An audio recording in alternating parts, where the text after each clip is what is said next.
नमस्कार। ये आकाशवाणी शिमला है। अब आप प्रभा शर्मा से प्रादेशिक समाचार सुनिए। आज के मुख्य समाचार। मुख्यमंत्री सुखविंदर सिंह सुक्खू ने मिल्कफेड के नए उत्पादों का किया शुभारंभ। मांग आधारित उत्पाद तैयार करने के दिए निर्देश।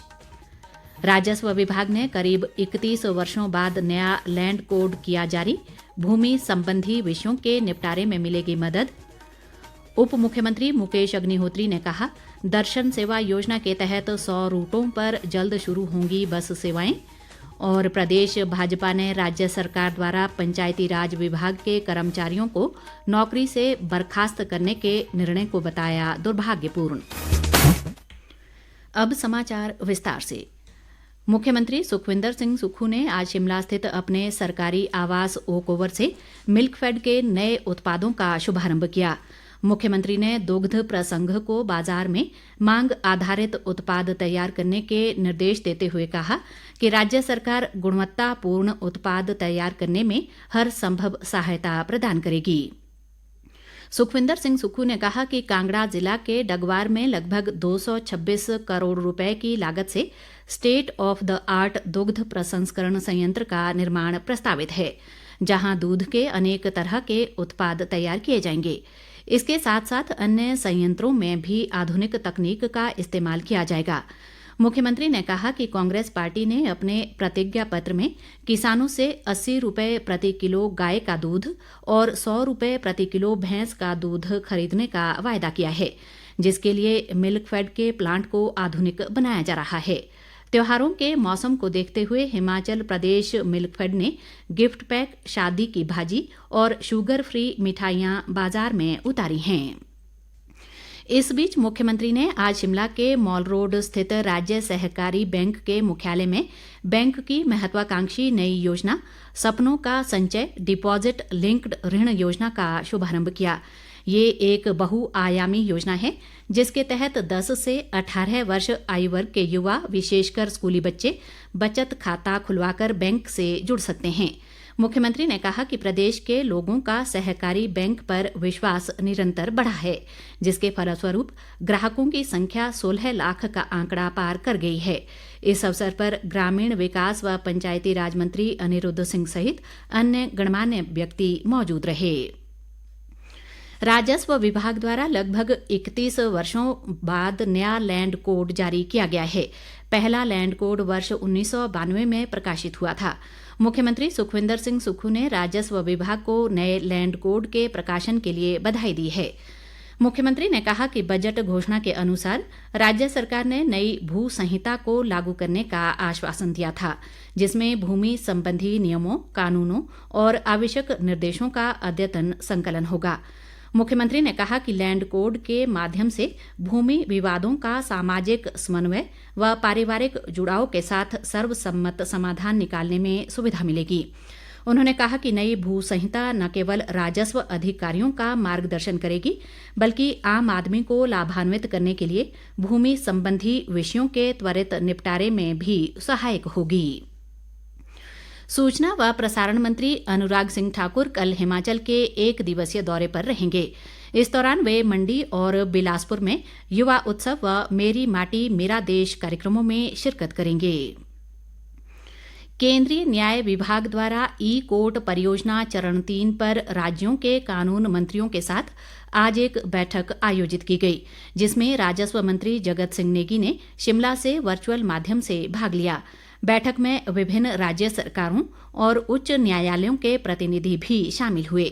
जगत सिंह नेगी ने कहा कि केंद्रीय क्षेत्र की योजना के रूप में इस परियोजना का 4 साल तक का वित्तीय परिव्यय 7,210 करोड़ रुपए है।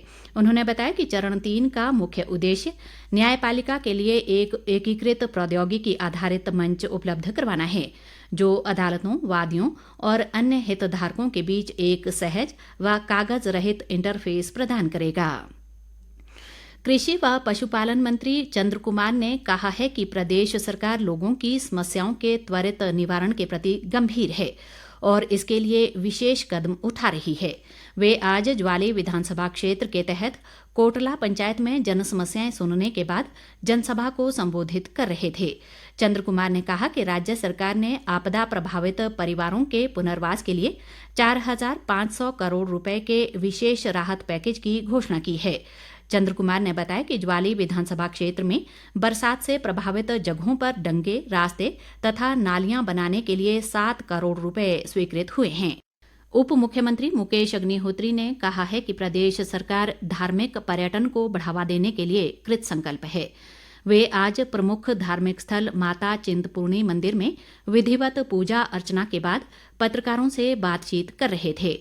उन्होंने कहा कि दर्शन सेवा योजना के तहत हिमाचल के धार्मिक स्थलों से प्रदेश के भीतर और अन्य राज्यों के धार्मिक स्थलों के लिए लगभग 100 नए बस रूट आरंभ किए जा रहे हैं ताकि यहां आने वाले श्रद्धालुओं को बेहतर सुविधा मिल सके। अग्निहोत्री ने बताया कि चिंतपूर्णी मंदिर में आने वाले श्रद्धालुओं के लिए अब वर्चुअल दर्शन की सुविधा भी आरंभ की गई है। लोक निर्माण मंत्री विक्रमादित्य सिंह ने कहा है कि आपदा प्रभावितों के उचित पुनर्वास के साथ साथ प्रदेश का संतुलित विकास राज्य सरकार की प्राथमिकता है। वे आज सोलन जिले की बीशा पंचायत में दिहारीघाट से बीशा तक संपर्क मार्ग की आधारशिला रखने के बाद जनप्रतिनिधियों व स्थानीय लोगों से क्षेत्र के विकास के संबंध में विचार विमर्श कर रहे थे। लोक निर्माण मंत्री ने कहा कि प्राकृतिक आपदा के कारण प्रभावितों के पुनर्वास के लिए प्रदेश सरकार ने राहत पैकेज की घोषणा की है और सभी उपायुक्तों को इस दिशा में त्वरित कार्यवाही सुनिश्चित बनाने के निर्देश दिए गए हैं। प्रदेश भाजपा ने राज्य सरकार द्वारा पंचायती राज विभाग के कर्मचारियों को नौकरी से बर्खास्त करने के निर्णय को दुर्भाग्यपूर्ण बताया है।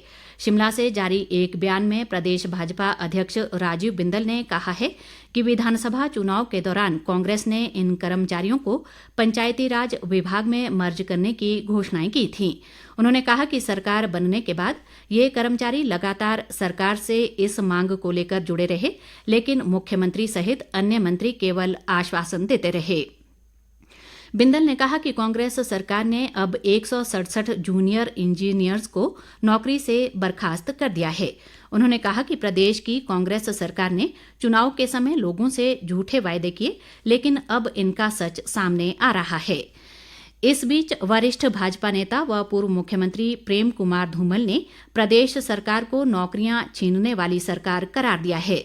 हमीरपुर से जारी एक प्रेस बयान में उन्होंने कहा कि प्रदेश में बड़ी संख्या में आउटसोर्स कर्मचारियों को बाहर का रास्ता दिखाकर सरकार ने बेरोजगारों के साथ बहुत बड़ा अन्याय किया है।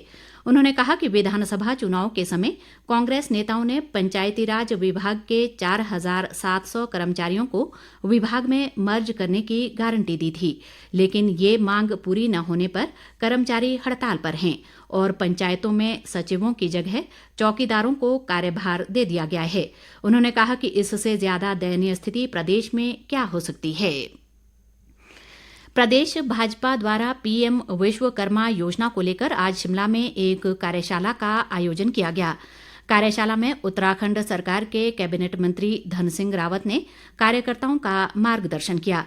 बाद में एक पत्रकार वार्ता को संबोधित करते हुए धन सिंह रावत और प्रदेश भाजपा प्रवक्ता महेंद्र धर्माणी ने कहा कि मोदी सरकार की ये योजना विश्वकर्मा वर्ग के लोगों के सामर्थ्य और समृद्धि बढ़ाने की दिशा में मददगार साबित होगी। उन्होंने बताया कि योजना के तहत 18 अलग अलग तरह के कारीगरों को शामिल कर लाभ देने का प्रयास किया गया है।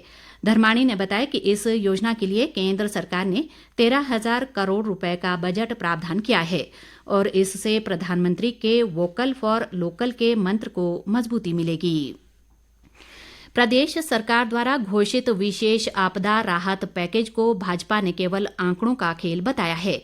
आज ऊना में पूर्व उद्योग मंत्री बिक्रम ठाकुर ने पत्रकारों से बातचीत में कहा कि इस पैकेज में प्रदेश सरकार का सहयोग न के बराबर है, जबकि अधिकांश राशि केंद्र सरकार का योगदान है।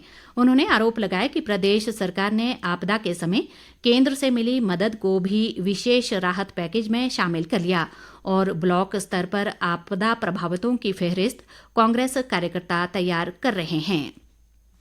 अंत में मुख्य समाचार एक बार फिर। मुख्यमंत्री सुखविंदर सिंह सुक्खू ने मिल्कफेड के नए उत्पादों का किया शुभारंभ, मांग आधारित उत्पाद तैयार करने के दिए निर्देश।